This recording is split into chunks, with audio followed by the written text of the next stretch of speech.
When I was first hired as a campus minister, I was part of building a new Kairos retreat program with our chaplain. And after we worked through the first year of it, we found a really strong group of juniors who had gone on the retreat who wanted more from campus ministry. So I started offering urban immersion trips to juniors and seniors.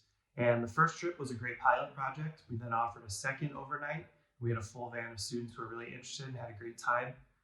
And then I thought, okay, that was good. We had 2 good ones. Time to look to next year and the 3 or 4 that we'll plan to do next year. And then one of my best Kairos leaders came to me and said, I want to go on this service trip too. Can you do another one for me? And I told her, I don't know if we have enough students who are interested. And she said, I have friends who are interested. I'll get the group together. Will you do it for us? And so I did. And this young lady, Emily, got a whole group together. We filled a van and I did a 3rd trip that year. And the thing that set that group apart was that they had gone on Kairos, so they had experienced the impactfulness of faith sharing with their peers in a vulnerable, authentic, honest way. And they desired more, and they also desired the opportunity to do service and to find a way that maybe those 2 things could happen together while they were out having a good time as a group. And it was that hunger that fueled us to have such a good experience and that helped that program continue so strong into a 2nd year. And it's that place where faith sharing and companionship and community life overlaps with serving others and coming into direct encounter with people who society tries to marginalize. It's there that service learning happens. It's there where the spiritual explorations of a retreat and the practical contributions we can make to our brothers and sisters and to society and service can come together into service learning. And it's there where theological reflection, the ability to think about what we're feeling and thinking, to ask tough questions, and to explore it in the context of our faith, of what we believe, of who Jesus is and what he calls us to do, all comes together. And that's why service learning and theological reflection is such an important part of walking with young people and helping them to grow in their faith. And that's what we're going to explore in this session. Foundationally, our lives of faith and the ways that pastoral ministry leaders strive to facilitate rich lives of faith must be built on an attitude of service and on regular actions of service. Committing to service not only meets the needs of our brothers and sisters who too often go forgotten, but also forms us in crucial fundamental ways. By intentionally committing time and attention to walking with others and meeting their needs, we are drawn outside ourselves. Rather than remaining fixated solely on our personal welfare or our own personal needs, we're connected with others. We see their faces, hear their voices, maybe learn some of their stories and perhaps even their names. It draws us into relationship and prevents us from abstracting social issues.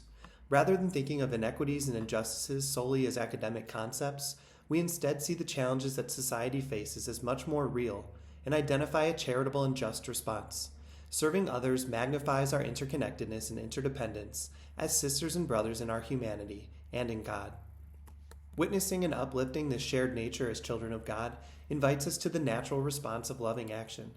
We move to proactively act in advocacy of people on the margins, to honor one another's human dignity, and to embrace solidarity together across family groups, across communities, across races, ethnicities, and religions. As Christians, we hear the gospel and encounter Christ in the Word and the Eucharist, and we have the chance to contemplate in Jesus a perfect model of self-gift and self-sacrifice, and to discern a concrete response. In Jesus, we see a fellow person who reaches out to marginalized people in loving relationship, who heals those who are wounded, and who gives completely of himself, all the way to the cross. In baptism, we are made part of Christ and part of Christ's church, anointed to be part of someone and something bigger than ourselves, and to faithfully act to love God by loving others. As we strive to serve, our Viatorian identity and spirituality call us to a lively and enlightened faith. Rather than simply tallying hours or building a resume, we are seeking to activate and engage our hearts and minds by walking with and learning from people whose society tries to account of little importance. So how do we do this? We largely root our faith in prayer and worship, but as Catholics, we believe we must build on this foundation by taking loving actions. Our faith must be so dynamic that it propels us to do good works, actions that give glory to God by putting Christ's love in motion. Our faith must send us outward to walk alongside our sisters and brothers and strive to be Christ's hands and feet in love. Direct service is an effective way to bring all this together.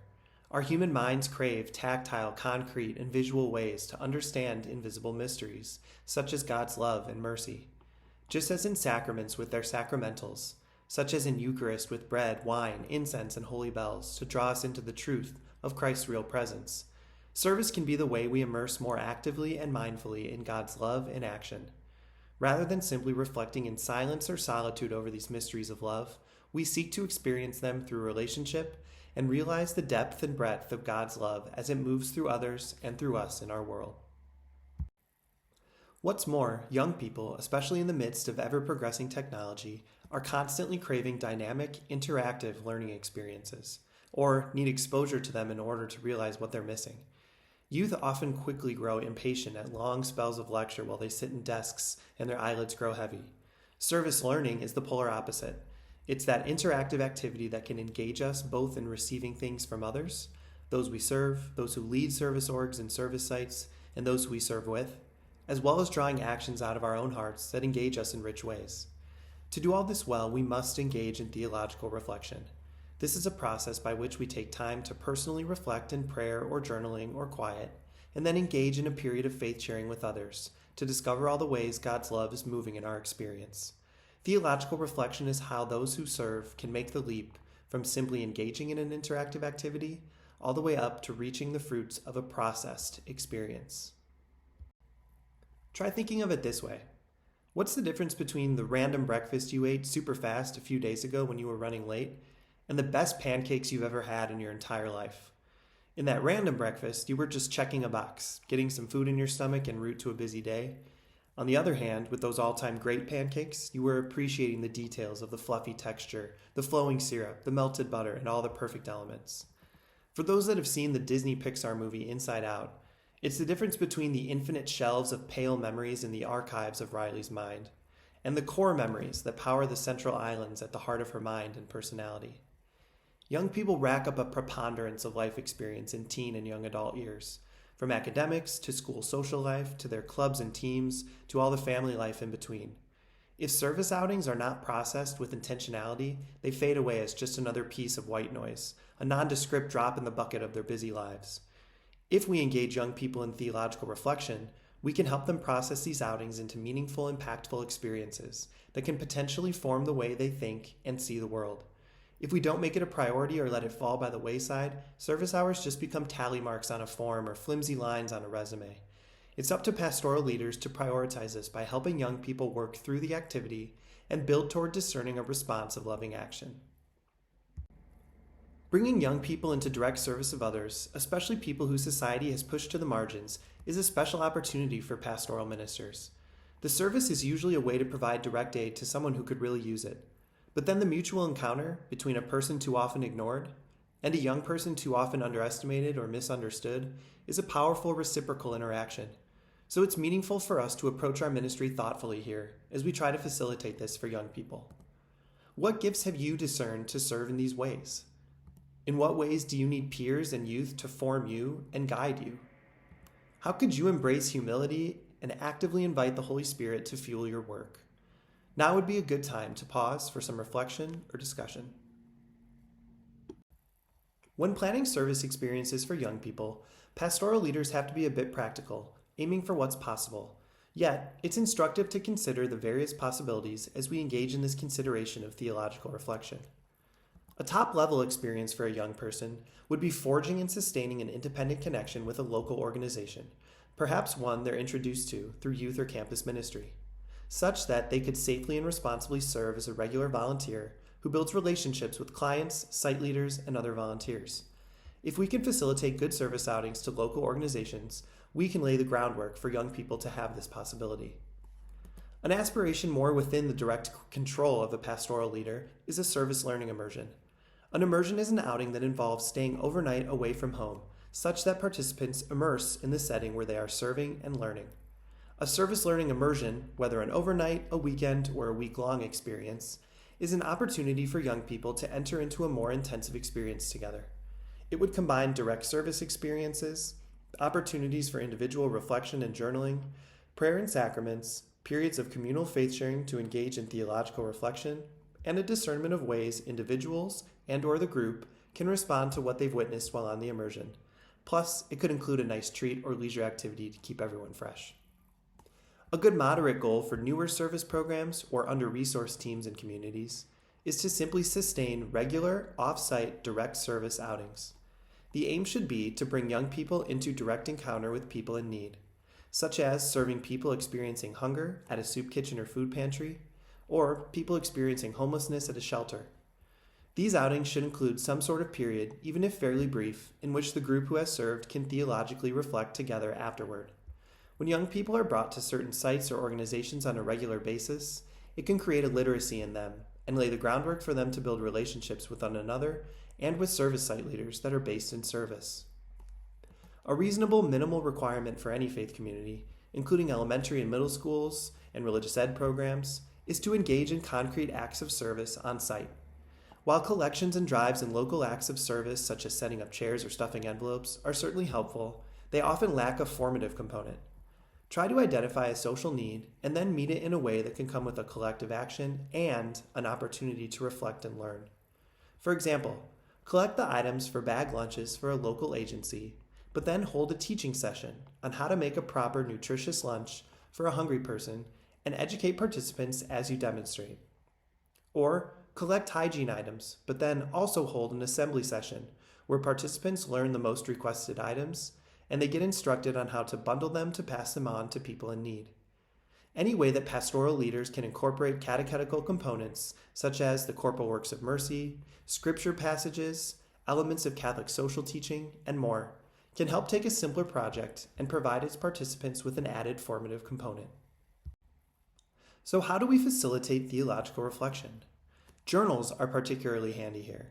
If young people will participate in a series of service outings, or they are heading out together on an immersion, the journals allow them to track their experiences over time. Giving young people a few minutes to sit and write after completing a service outing or between service periods helps them keep track of all they've seen and heard. It can be particularly helpful even just to record the who, what, where, when, how, and then save the why for the group faith sharing, when perhaps they respectfully record some notes as they engage in the discussion. Journaling can certainly include some suggested prompts and journals to begin exploring the why for young people who want to dig into it during personal reflection. These logs then spur the sharing when the group can sit down for the discussion together.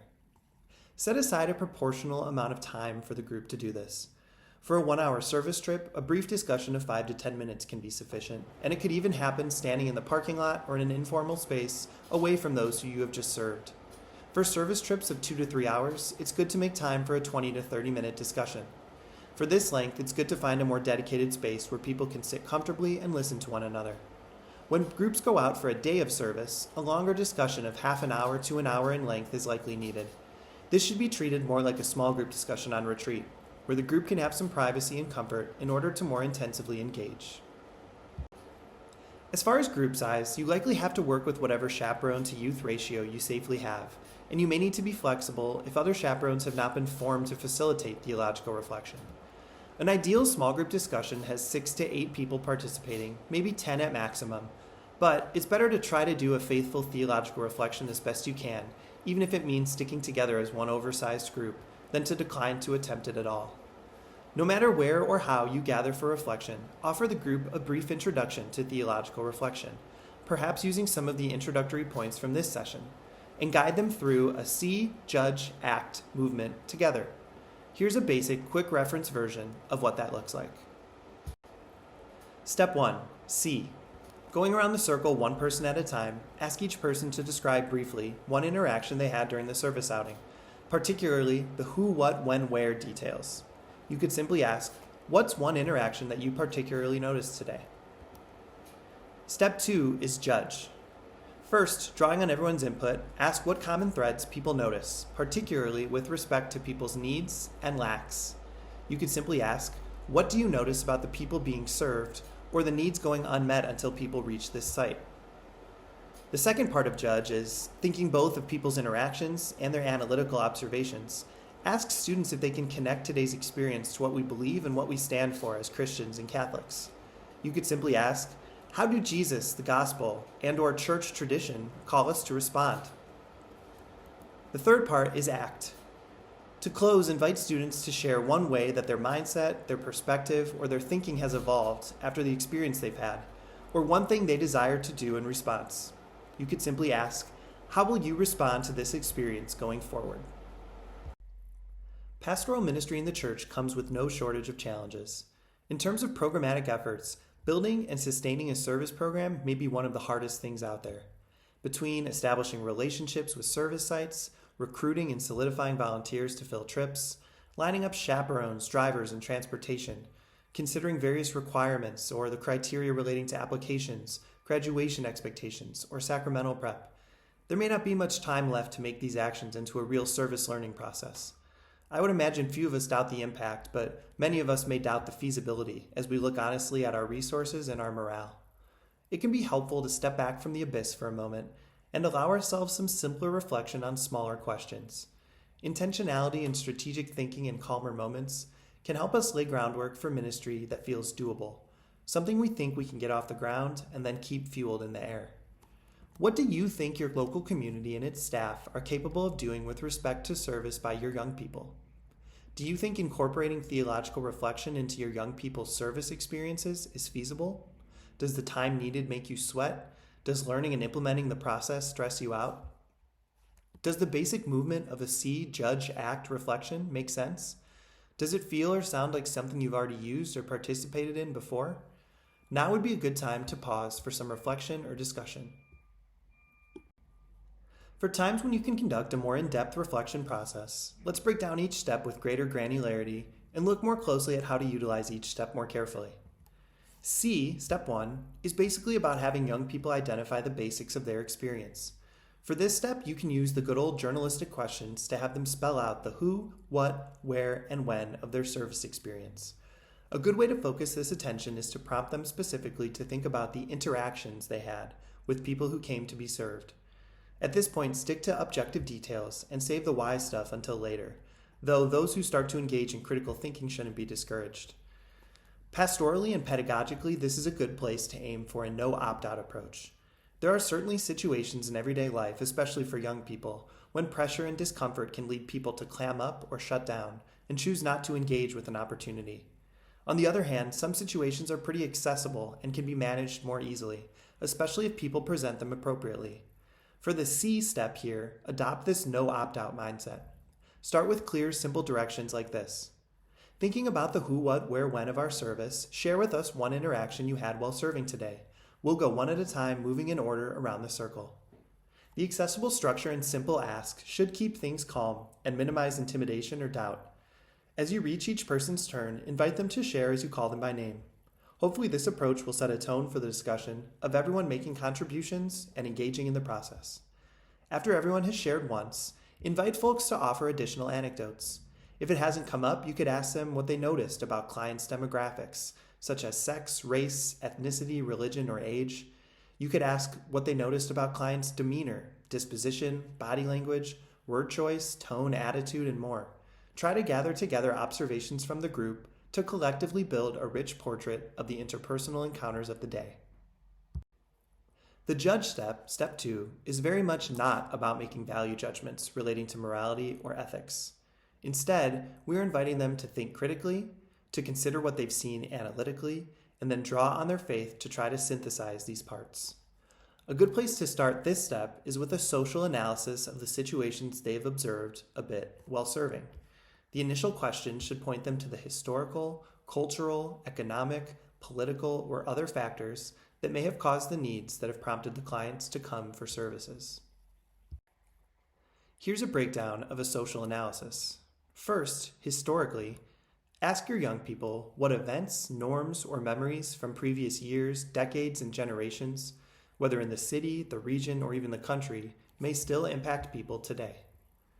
Culturally, ask them, do the norms in the area relating to cultures, customs, religions, and more impact the way people function as a society? Economically, ask them, how do local factors like employment, socioeconomic classes, underinvestment, blight, and more lead to injustice or inequity? Is something lacking in this neighborhood that is going unaddressed? Politically, ask them, how do political leaders in the city, county, state, or federal governing bodies tend to discuss or comment on this problem? And/or what policies have they suggested? Are there certain approaches that have been tried or that have been resisted? It may take some delicacy here to avoid excessively partisan comments. Encourage students to be detached and objective in sharing the political awareness they may have. A good rule of thumb, though, is to encourage students to start from Jesus and the gospel, rather than from a political party or its platform. These questions can be challenging to answer without the young people having had time to research or read up on them. It's okay to make some space for young people to offer a best guess, or suggest a more superficial answer while going just off the tops of their heads. It can also be a good place for an older youth or an adult to offer some partial answers as a way of starting conversation and giving youth something to respond to. For example, an adult leader might say in response to politics, "Local leaders have cracked down on outdoor camps for homeless people and are dedicating new funding to shelters with case managers. How do you think this may address the problem of homelessness, or how may it fall short?" Next, to build on these social analysis angles and continue step 2, turn to Scripture and the Catholic social tradition. Starting with Scripture, see if any young people can think of a story or passage from the Bible that they feel connects to the situation. Maybe young people will remember a story of hospitality, the Golden Rule, or charity to the widow, alien, and orphan in the Old Testament. Maybe young people will recall Jesus' outreach to people on society's margins. Maybe young people may recall exhortations to love one another and support community life in the New Testament letters. Or they might not. Adult leaders may have to offer a passage or two, maybe even pull up a story on a phone to read verbatim. Once again, an adult or a youth leader offering a starting point can give youth something to react to and get the conversation going.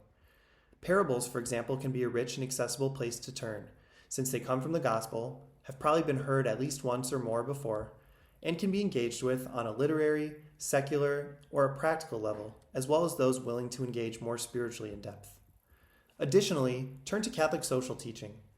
These ideals come from the gospel and call us to richer and more connected community life and greater justice to one another.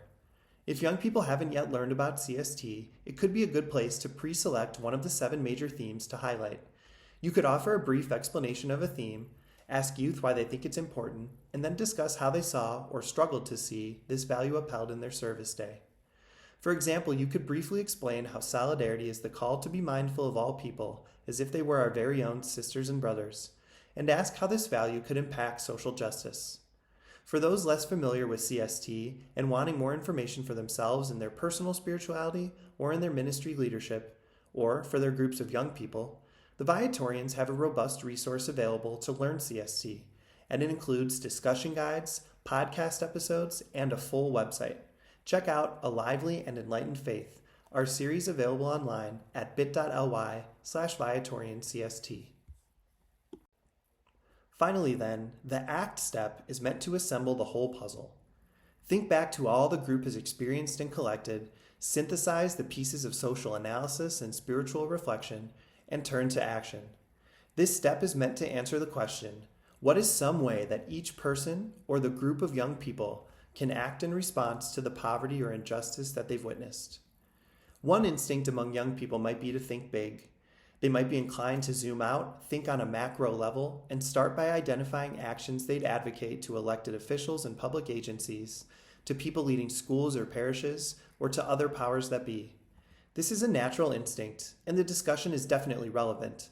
It's good to engage in this place and nurture their creative aspirations toward greater justice. Additionally, it's also helpful and quite practical to steer young people, at least in part, toward a smaller scale focus too. Discussion should address some things that are local, things that come up in their daily lives and relationships, and maybe even things within their own schools or parishes. These considerations might connect directly to social issues witnessed while serving, such as hunger, homelessness, or unemployment, or they might be connected to more broad social issues. You could ask young people things like, what changes can you make in your mindset, awareness, or perspective? What compassionate challenges can you offer friends to have them reflect further on these things? What can we as a small group of teens do to respond to social injustice? What ideas for change can we bring to our local leaders? Ideally, young people can work toward a mix of some practical actions of charity and justice, as well as some prayerful, faithful, reflective reactions that will help sustain their prayer. As you wrap up the see, judge, act cycle, help the group conclude with a prayer. The person leading the outing could perhaps begin leading the sign of the cross and giving a brief extemporaneous reflection of their gratitude for the clients, the volunteers, and the opportunity for all people to encounter one another. One way to lead an inclusive prayer is to set up a no opt-out style prompt that has clear directions and an easily met invitation. For example, you could say, could everyone offer one intention in response to today, perhaps in thanksgiving for someone or something, or in petition to God to ask for something? Plenty of other ideas could fit and work well too. The important thing is to turn to some form of prayer to bring your day together and share it intentionally with God. As you strive to incorporate theological reflection into your service outings, it might be hard. Timing can be tight, and tacking on another thing to the tail end of an outing can cause problems. Enthusiasm can be low, especially if people have invested significant energy completing a long, laborious shift, lugging food around, or spending hours on their feet. You might also get the good old torpor and indifference that young people can so capably sling about. But don't be deterred. Build in the time, do a little prep, and maybe empower a young person to facilitate with you. Lean on your instincts for ice-breaking and engagement. Use no opt-out techniques to create clear, simple structure, and then go for it. Even if a discussion doesn't reach a mystical and epiphanic revelation, the practice of reflecting on service will elevate the service from a flat, obligatory outing, or even from something just done out of the goodness of hearts, towards something that is truly faith formation, something that is crafting and shaping hearts to build a commitment and an outlook that seeks to root out injustice. I've had a lot of opportunities to do service with young people in my years of pastoral ministry. I want to share a couple examples. At one school where I worked, every week, a few times a week, we would bring a van load of students to a trailer park community not too far from our school. We would spend time with young people who had come back from their schools for the day, and we're looking for a little bit of homework help or tutoring. Our young people would spend 30, 40 minutes doing worksheets and activities with these little kids, trying to help them keep up in school and practice the subjects that maybe they were struggling in or could use a little support with. And then after that time was done, everyone had finished their work, we'd step outside and kick a soccer ball around, and run around and play tag and play games on the playground. But afterwards, after that 45 minutes, hour, hour and a half with these little kids, we would bring our high school students over back by our van. We would stand in the gravel parking lot, sometimes in mud and puddles because this trailer park community had a tendency to flood. And we would stand there and talk about, who did you spend time with today? What was it like? What did they teach you? What was it like to have that experience together? And we would reflect on the impact that those people of that community made on us as visiting tutors who were working with them on their schoolwork. That is theological reflection, and that's what we did to try to make our service outing service learning. All the way on the other side of the spectrum, I once had a chance to take high school students to the borderland area of Arizona, Mexico, in the Nogales town.